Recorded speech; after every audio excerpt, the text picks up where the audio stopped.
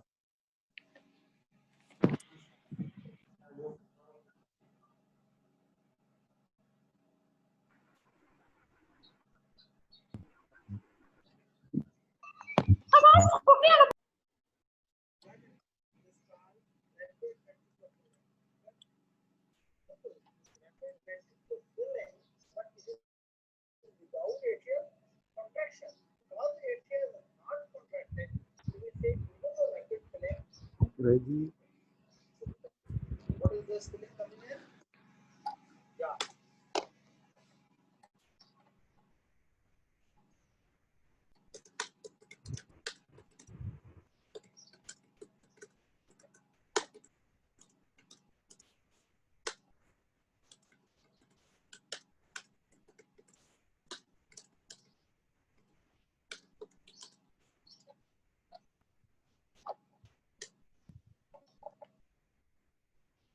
hello sir